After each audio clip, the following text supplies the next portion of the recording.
Now that Bangladesh has elected effectively its new prime minister, Bharat और बांग्लादेश के ties में क्या चेंजेस आ सकते हैं, क्या रीसेट करने की कोशिश की जा रही है, वेदर दे विल डिटीरियोरेट और इंप्रूव, किन बातों को लेकर इश्यूज इमर्ज हो सकते हैं, आज हम डिस्कस करने वाले हैं। दोस्तों, अगस्त 2024 के अंदर एंटी रिजर्वेशन प्रोटेस्ट के दौरान बांग्लादेश में प्रोटेस्ट एस्केलेट होते हैं, जिसमें यूथ पार्टिसिपेट करती है, प्रोटेस्ट वायलेंट हो जाते हैं, कई लोगों की डेथ होती है इसमें, और इस दौरान बांग्लादेश की जो प्रधानमंत्री है उनके घर पर जाके लोग अटैक करने लगते हैं। इस बीच वो भारत आ जाती है।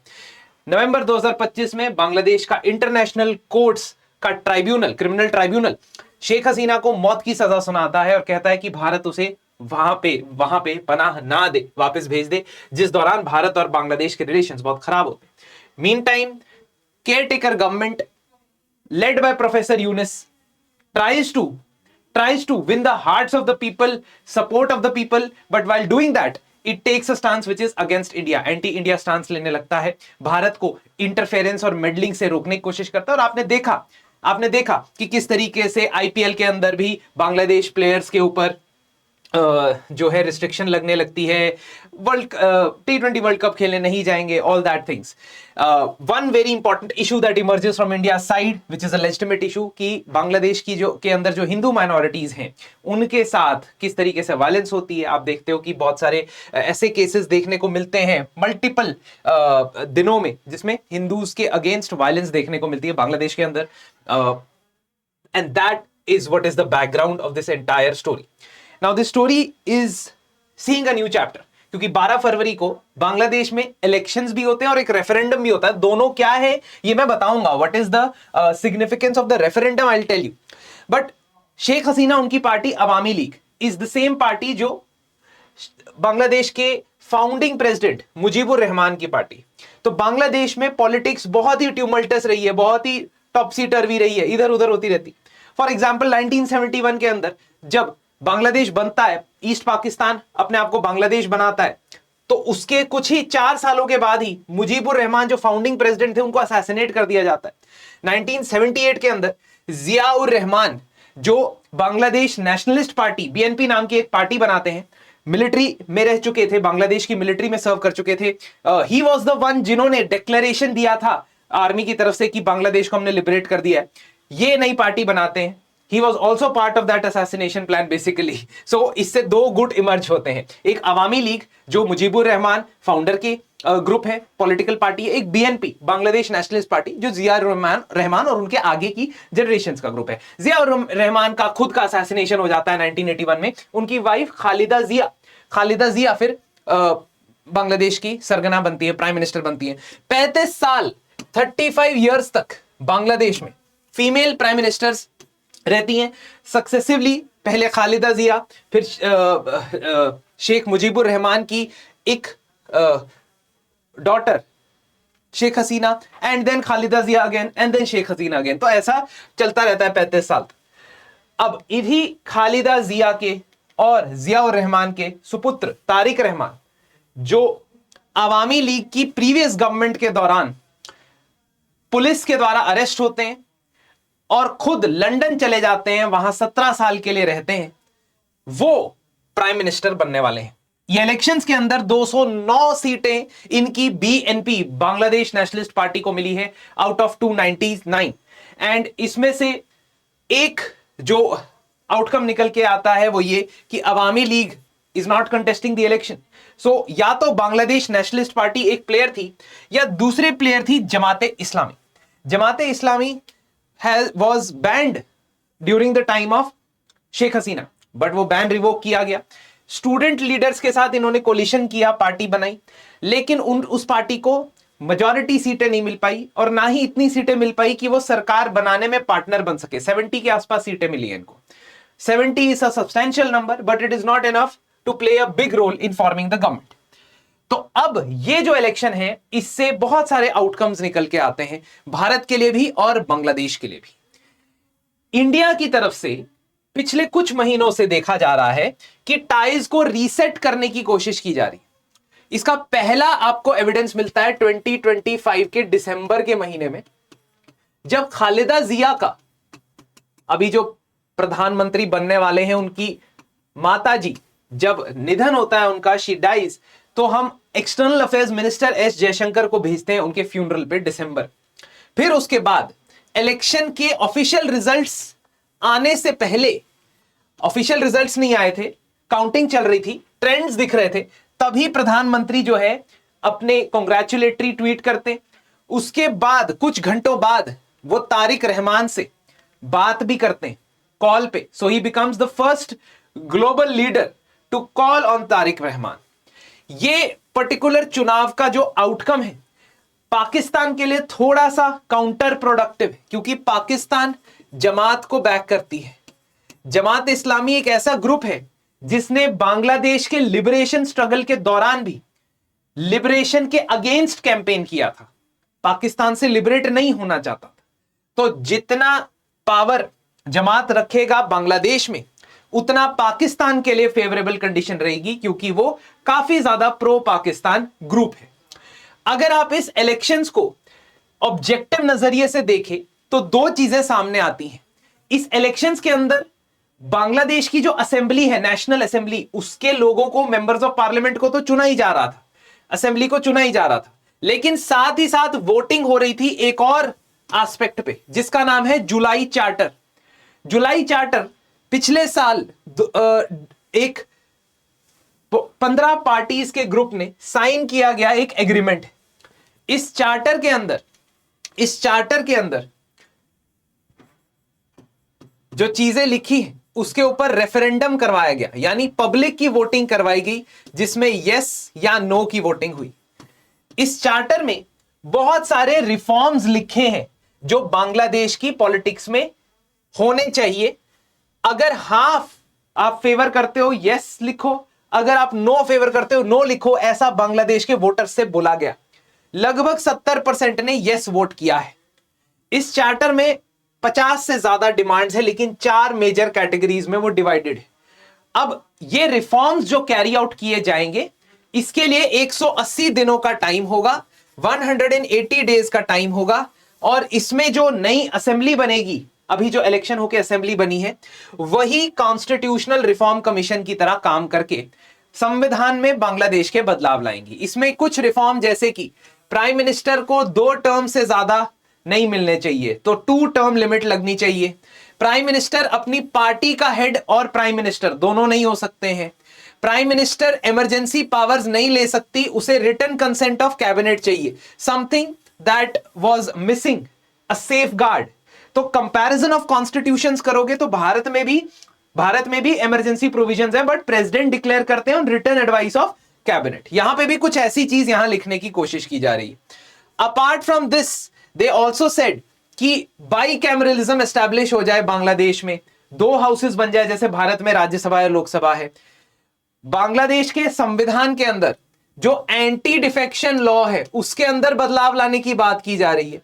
यह कहा जा रहा है कि प्रेजेंटली कोई भी एमपी अगर अपनी पार्टी के खिलाफ वोट देता है असेंबली के अंदर, तो उसे फायर किया जा सकता है, रिमूव किया जा सकता है। भारत में भी एंटी डिफेक्शन लॉ है, 10th शेड्यूल, और बांग्लादेश अपने एंटी डिफेक्शन लॉ को डाइल्यूट करना चाहता है, क्योंकि वो उसे लगता है कि इंडिविजुअल एमपीज को बोलने की आजादी होनी चाहिए। Deputy speaker of the parliament main opposition party में से आना चाहिए। विमेन रिप्रेजेंटेशन को 100 सीटों तक इंक्रीज कर देना चाहिए, अभी 50 सीटों पे विमेन की सीटें रिजर्व्ड है। ऐसे बहुत सारे रिफॉर्म्स की लिस्ट बनाई, उसको जुलाई चार्टर नाम दिया, उस पे वोटिंग हुई है। तो अल्टीमेटली अब क्योंकि यस के फेवर में वोट हुआ है, तो हम ये एक्सपेक्ट कर सकते हैं कि पार्लियामेंट को 180 दिन के अंदर इन रिफॉर्म्स के ऊपर चर्चा करनी होगी। Of course there might be amendment changes, but there is a set of reforms that are expected in Bangladesh. अगर आप इस मैंडेट की बात करते हैं, तो मैंडेट में बांग्लादेश नेशनलिस्ट पार्टी को सिर्फ मेजॉरिटी ही नहीं, बल्कि 2/3 मेजॉरिटी भी मिल रही है, क्योंकि अगर 299 में से उनको 200 से ज्यादा सीटें मिल रही हैं, तो इसका मतलब कॉन्स्टिट्यूशन बदलने के लिए उनके पास, अकेले के पास काफी वोट्स हैं, है ना। सिंपल मेजॉरिटी होती 150 आउट ऑफ 299, बट इनके पास तो 200 से ज्यादा है। दूसरा, जेनजी रेवोल्यूशन के नाम पे और इस्लामिस्ट जमाते इस्लामी को जितना डर था लोगों में कि कहीं ये पावर ही ना ग्रैब कर ले, वो डर थोड़ा सा शांत हुआ है। Even during the campaigning of elections anti India rhetoric कम हुआ। इसके वन ऑफ द रीजंस जो मैंने आपको एफर्ट्स बताए किए जा रहे थे भारत की तरफ से भी, because Bangladesh is an important player in the neighbourhood. 4096 kilometre का बॉर्डर बांग्लादेश का भारत के साथ लगता है, तो इसीलिए उसके साथ रिलेशंस को स्टेबल रखना हमारे इंटरेस्ट में ही है। Whether you personally believe it or not, it is important in national interest to not let foment anti-India sentiments amongst our neighbors, क्योंकि कुछ नेबर तो वैसे ही आउट ऑफ कंट्रोल है, उनको कंट्रोल नहीं किया जा रहा है। अब रीसेट की बात करें तो जुलाई चार्टर पे यस वोटिंग हुई है। पिवट की बात करें तो भारत ने पिवट यानी कि टर्न लेने की कोशिश की है। The leader who comes is also a moderate, supposedly moderate amongst all the extremists you can see in the politics, but his advisors, the ministers, are also going to play an important role. For example, Humayun Kabir, who is a senior leader of Bangladesh Nationalist Party, who is also supposedly going to become the Minister of Foreign Affairs in Bangladesh, he has actually put a red line. He has said that we will invite Prime Minister Modi for the oath-taking ceremony, but the future relations depend upon one important factor, and that one important factor, my dear friends, is the question of Sheikh Hasina. Whether she will be extradited or not could become an irritant between these two countries. बाकी चीजों के ऊपर बातचीत करके विचार विमर्श करके शायद आगे बढ़ा जा सकता है, लेकिन अभी के लिए for now this is one big concern as far as Bangladesh is there. और जो भी पार्टी जीतती है इलेक्शन, उसे ये जस्टिफाई करना होगा कि हम जीतने के बाद शेख हसीना को वापस ले आएंगे, क्योंकि 2000, 3000, 4000 लोगों की मौत का, डेथ का उनके ऊपर आरोप लगा हुआ है और प्रूव हो गया है in Bangladesh court. Whether the trial is fair और not, I don't know, and we are no one to say, है ना। शेख हसीना इज सेइंग कि इलेक्शन शैम है, ट्रायल भी फेयर नहीं है, which is also a true concern. But as far as relation is concern, एक problem है। अब इंडिया के लिए क्यों इंपॉर्टेंट है बांग्लादेश? क्योंकि सिक्योरिटी पर्सपेक्टिव से नॉर्थ ईस्ट में इंसर्जेंसी को बढ़ावा देते हुए या इस्लामिक एलिमेंट्स या क्रिमिनल एलिमेंट्स को बढ़ावा देते हुए पिछली बार बांग्लादेश नेशनलिस्ट पार्टी और जमात की जब कंबाइंड सरकार बनी थी, कोलिशन सरकार बनी थी 2001 से लेकर 2006 के बीच में, तो भारत और बांग्लादेश के रिश्ते खराब हुए थे। कनेक्टिविटी की बात करें तो ट्रांजिट नेटवर्क की बहुत सारे प्रोजेक्ट भारत ने शेख हसीना के साथ प्लान किए थे। इनफैक्ट हमारी फ्रेंडशिप को जब बांग्लादेश की लिबरेशन को जब 50 इयर्स हुए थे, so we announced lot of infrastructure linkage projects. लेकिन बहुत सारे उनमें से जो प्रोजेक्ट्स हैं, चाहे ट्रांसशिपमेंट टर्मिनल्स हो, चाहे इंटरशिपमेंट ऑफ कंटेनर टर्मिनल्स हो, उन सब पे थोड़ा सा अभी रोक लगाई गई थी during the last couple of months. अब उसमें क्या प्रोग्रेस होती है? भारत का कंसर्न अबाउट हिंदू माइनॉरिटीज इन बांग्लादेश, इसको एड्रेस करने की कोशिश धीरे धीरे हुई है।